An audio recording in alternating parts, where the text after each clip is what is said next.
All right, so 4.2, we get into applying congruence of triangles. So in 4.1, we started talking about triangles, and now in 4.2, we're going to get into more details with them. Like, for example, 4.1, we talked about what kinds of triangles are there: isosceles, acute, obtuse, right? Now we get into congruence of triangles. So how do you identify congruent triangles? Congruent figures, and actually I should say congruent figures, not just congruent triangles. Congruent figures are figures where all parts of one figure are congruent to the corresponding parts of the other figure.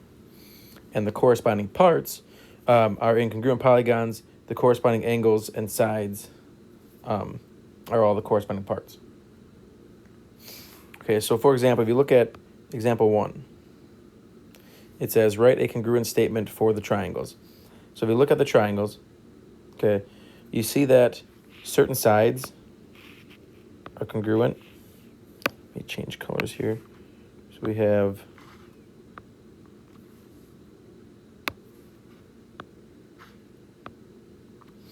three pairs of sides that are congruent. Okay, so if I were to write them out, we would say segment AB is congruent to segment FG.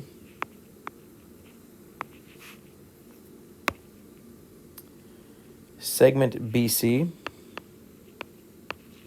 is congruent to segment GH. And segment CA is congruent to segment HF. Okay, so this would be the sides that are congruent. We also have angles that are congruent. So we write this out, get my highlighter. We have two right angles, right? So we would say angle A is congruent to angle F.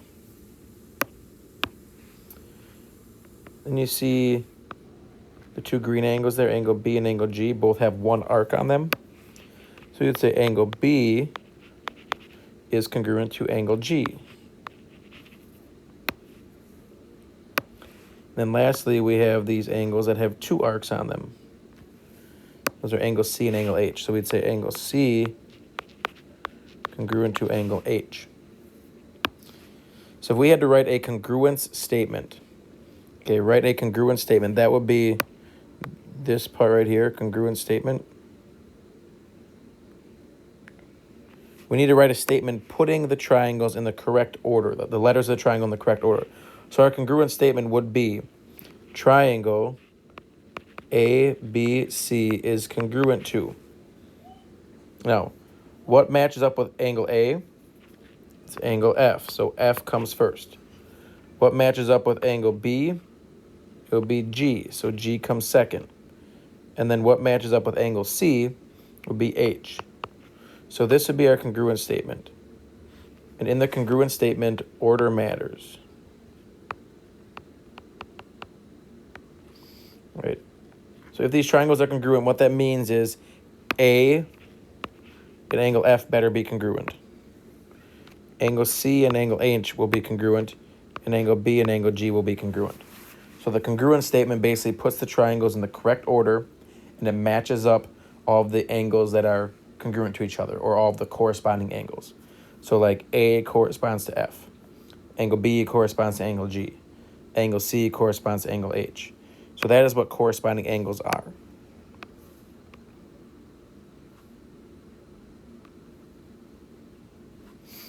Okay, so in example 2, it says use the properties of congruent figures. So in congruent figures, you know that the corresponding parts are equal. So in the diagram, QRST is congruent to WXYZ. So what that means is angle Q is congruent to angle W. Angle R congruent to angle X. Angle S congruent to angle Y. So all the corresponding parts are equal. So it says find the value of X. So let's see, where is X? X is in angle W. That's where X is. X is with angle W. What does angle W match up with? W matches up with Q. How big is angle Q?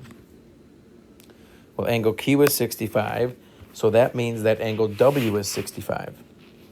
So we know that angle Q is congruent to angle W, which means that 65 would equal 5x plus 5. So if you take a second and look at that, those are corresponding parts, so they're equal to each other. And then we would solve for x. So we'd minus the 5 from both sides to cancel out the plus 5. 60 equals 5x. How do we cancel out a times 5? We would divide by 5. So x equals 60 divided by 5 is 12. So x equals 12. Okay? Then they say to find y. So you look where y is. Y is segment WX. Segment WX. So if you look, WX matches up with QR because they're in the same order in the congruent statement. So what that means is segment WX is equal to segment QR. Here's QR. So QR is 6. WX is y minus x. So what we're going to do, use this x value and plug it in. So it'll be y minus 12 equals 6. So we set the corresponding sides equal to each other. We're going to plug in the x that we found, and we're going to solve for y. So to get y alone, we're going to add 12 because negative 12 plus 12 cancels. Y equals 18. So we were able to find x and y by setting the corresponding parts equal to each other. Okay, so let's try this checkpoint together. So it says identify all pairs of corresponding parts. And what they tell us is FGHJ is congruent to STUV. So if we would start with the sides, because we're going to have to find the sides and the angles. We can start with the sides. What is FG congruent to? If you look up here, FG matches up with ST. So we would say segment FG is congruent to segment ST. Okay. Next, we have GH. What does GH match up with? GH matches up with TU. So we would say segment GH is congruent to segment TU.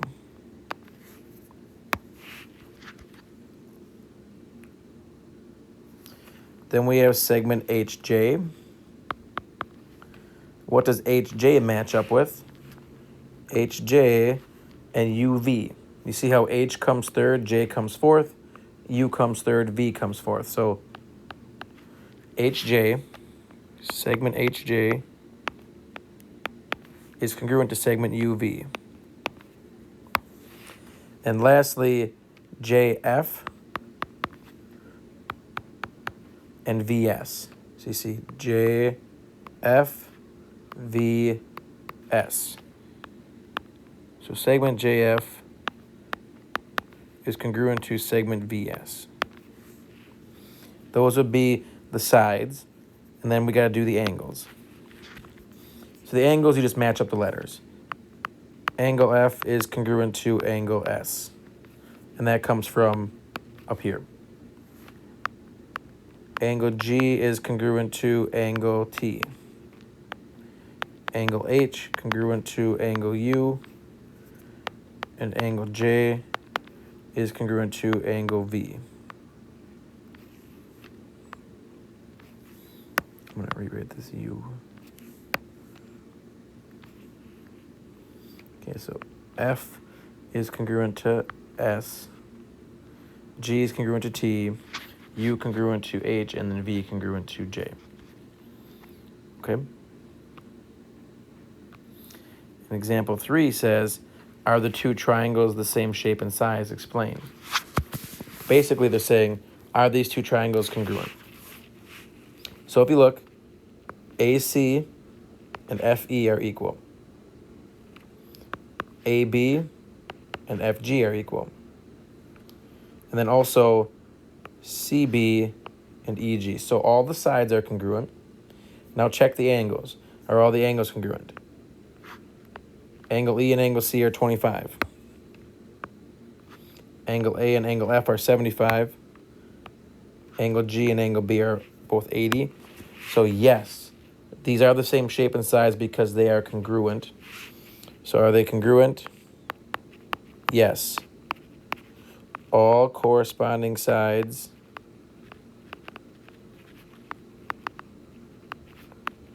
and angles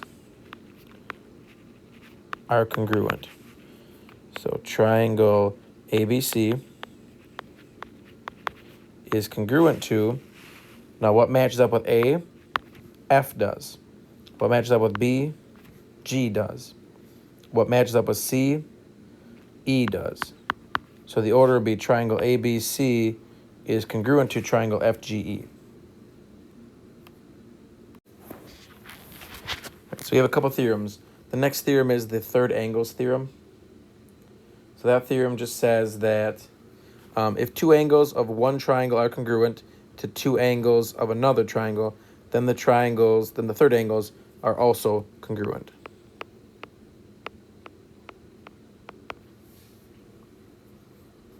Okay, so two angles of one triangle are congruent, and to two angles of another triangle, the third angles are also congruent. So basically in this picture, since A is congruent to D, let's see, A and D are congruent, B and E are congruent, that means that the third angles, angle C and angle F, would be congruent. That's what this theorem is saying. If you look at example 4, use the third angle theorem. Find the measure of angle V. So if you look at this picture, we have two triangles. I'm going to draw these triangles separate. We have 66, 44, U, T, S. We have W, V, U. So if you look at the picture, angle W will be 66 because it's the same as angle T. It's marked that way. And if you look, these two angles are actually vertical angles. So those are also congruent. So this is 44. So it says find the measure of angle V.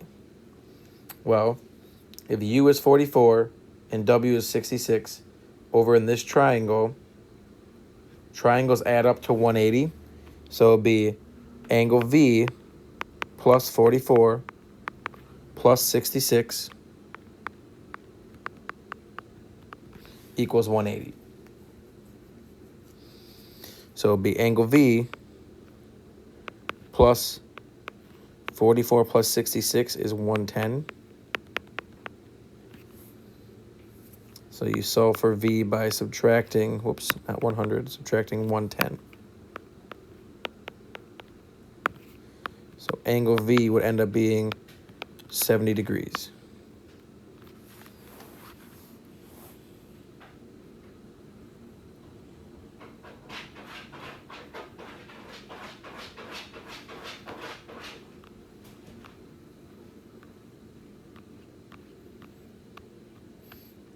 Okay, example 5 says prove that the triangles are congruent. Okay, so we'll make a quick proof out of this. Actually, a lot of the information is given, so it's not a very long one. So you put the given information in here for step 1. So always start with given. So FH is congruent to JH. That is given based by these markings. Okay, FG is congruent to JG based by the markings. FG, JG. All right. We know that angle FHG is congruent to angle JHG. That's given by these angle markings. And then we know that angle FGH is congruent to angle JGH.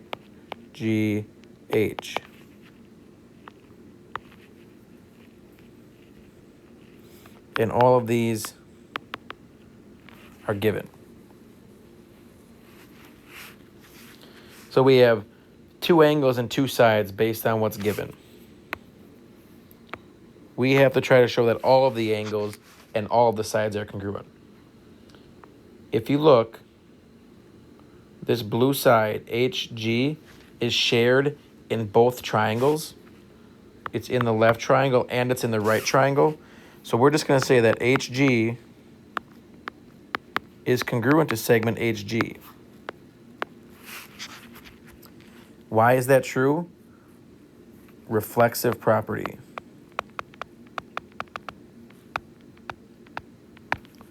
Something is always equal to itself.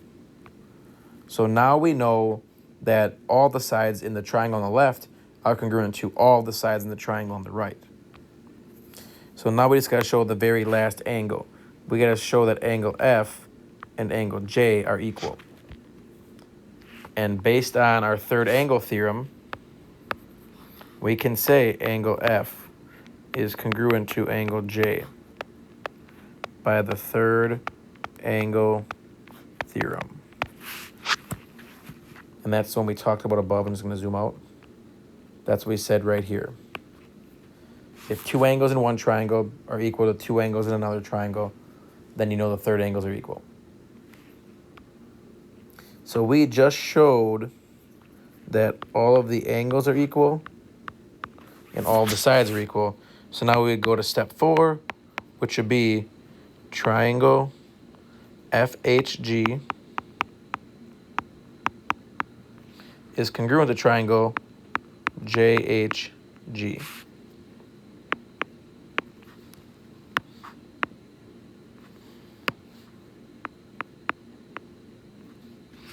And the reason is all corresponding parts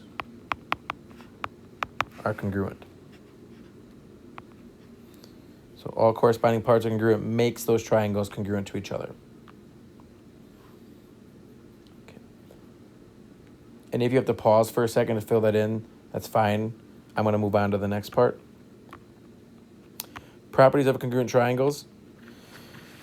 For any triangle ABC, ABC is congruent to triangle ABC. Okay, that is the reflexive property. Okay, symmetric property is if triangle ABC is congruent to triangle DEF, then triangle DEF is congruent to triangle ABC. So when you flip it around, they're still equal. If x equals 4, then 4 equals x. If triangle ABC is congruent to triangle DEF is congruent to triangle ABC.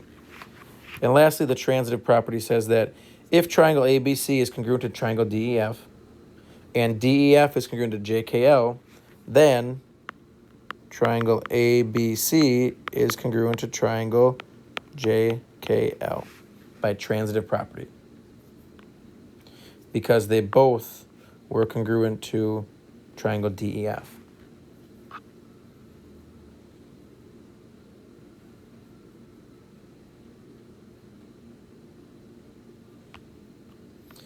Okay, we have 3 checkpoints.